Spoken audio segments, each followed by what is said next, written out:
नमस्कार, स्वागत आपका के हरियाणा पे। मैं हूं आपके साथ रमेश जाखड़। मैंने आपको पानी के भराव की स्थिति दिखाई है लगभग गांव में कि किस प्रकार से वहां पे हालात हैं, बरसात के बाद किस तरह की स्थिति वहां पे है। लेकिन कुछ एक लोगों के फ़ोन आए मेरे पास कि जोतड़ गांव में भी पानी खड़ा हुआ है। हालांकि कुछ समय बीत गया। बीतने के बाद जब मैं यहाँ घग्गर जोतड़ गांव के अंदर पहुँचा तो पहुँचने के बाद मैं यहाँ का जो नज़ारा देख करके एकदम से हैरान रह गया कि यहाँ पे मैं आपको कुछ तस्वीरें दिखाऊंगा। ये स्कूल की एक दीवार है। इस दीवार पे जो निशानी आप देख सकते हैं कि यहाँ पे पानी जो खड़ा हुआ था वो निशानी आपको साफ दिखाई दे रही है। यानी कि अगर कहूँ तो 2 से 3 फीट तक पानी जो है यहाँ जोतड़ गांव के अंदर खड़ा हो चुका था। लेकिन महज 6 या 7 घंटे में ही ये जो पानी है ये सारा का सारा निकल गया गांव से। निकला कैसे है वो मैं आपको दिखाऊंगा। समझदार और सूझवान सरपंच विनोद सहारण ने गांव में सर्वप्रथम पानी की निकासी के लिए ऐसे प्रबंध किए थे जिससे कि पूरे गांव का पानी जो है वो 4 या 5 घंटे में खाली हो गया। तो यहाँ पे आप देख सकते हैं कि पानी की निकासी के क्या कुछ प्रबंध किए गए हैं। ये एक सीवरेज यहाँ पे बनाया गया है और यहाँ ये सीवरेज का पानी आगे सीधा जा कर के जो घग्गर नदी का पानी जिस नाले के अंदर आता है उस नाले में जाके पानी ये गिर जाता है। इतना ही नहीं, अगर मैं बात करूं तो ये पूरे गांव का पानी जो है यहाँ से ऐसे हर गांव के लगभग जगह पे इस तरह से ये जो सीवरेज सिस्टम सरपंच साहब ने बनाए हुए हैं।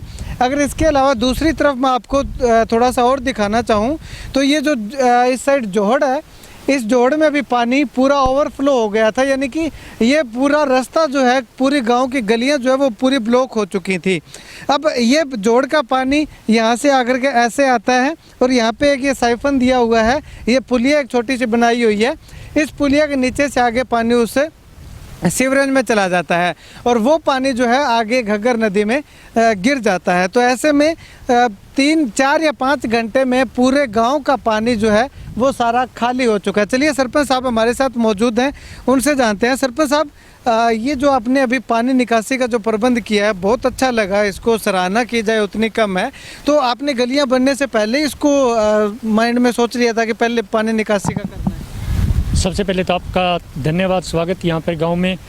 ये बहुत ही सालों से मैं देखता आ रहा था कि हमारे गांव में सबसे बड़ी जो समस्या थी, जो हमारा चौधरी देवीलाल पार्क और जो पूर्व सरपंच सुभाष नेहरा के घर से इधर और ये सारी पंचायती दुकानें, पानी का ठहराव काफ़ी मात्रा में था और सामने 2 गलियाँ हैं। तो मैंने हमारे गांव में अभय सिंह चौटाला आए थे और उनको मैंने कहा था, सर आप जिला प्रमुख से मुझे कुछ पैसा दीजिए। उन्होंने पैसा दिया, मैंने पाइपलाइन पर डलवाई।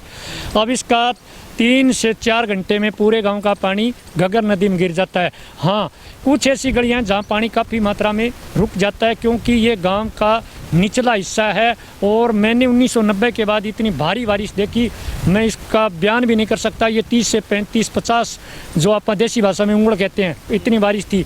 अभी आपने देखा है पानी लगभग उतर चुका है, लेकिन थोड़ी सी समस्या अभी कन्या प्राथमिक पाठशाला के आगे है।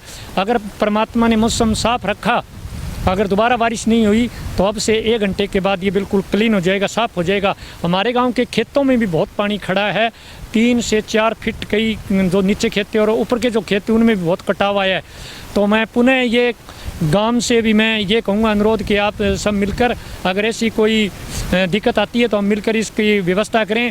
और अगर बारिश दोबारा हो जाती है और फिर ऐसी समस्या आ जाती है तो ग्राम पंचायत इस पानी को निकालने के लिए अन्य व्यवस्था भी करेगी, चाहे ट्रैक्टर लगाना पड़े, कुछ भी करना पड़े, लेकिन ऐसी दिक्कत हमें भरोसा है नहीं होगी।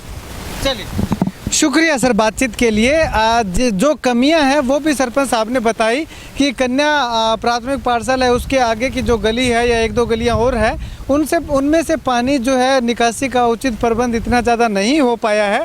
उन गलियों का पानी जो है इसी गली में आता है। यही कारण है कि अभी तक इस गली के अंदर, मैं दिखाना चाहूँगा, इस गली के अंदर पानी अभी भी ठहरा हुआ है। ये पानी जो है वो जो ऊपर की गलियां हैं, जिन गलियों में पानी निकासी का प्रबंध नहीं है, वो पानी इस गली में आता है और इस गली में आने के बाद ये यहाँ से जो पानी आगे फ्लडी नहर में गिर जाता है। आने वाले समय में सरपंच साहब का कहना है कि जिन गलियों का पानी नहीं निकल सकता, अभी दिक्कत है, उनको भी और अच्छे तरीके से उनमें भी पानी निकासी का प्रबंध किया जाएगा। और अब अगर बरसात आती है तो उसके बाद अगर पानी और ज़्यादा गांव के अंदर भरता है तो उसको भी निकालने का उचित प्रबंध ग्राम पंचायत जोतड़ के द्वारा किया जाएगा। कैमरा सहयोगी सुनील के साथ रमेश जाखड़ के हरियाणा।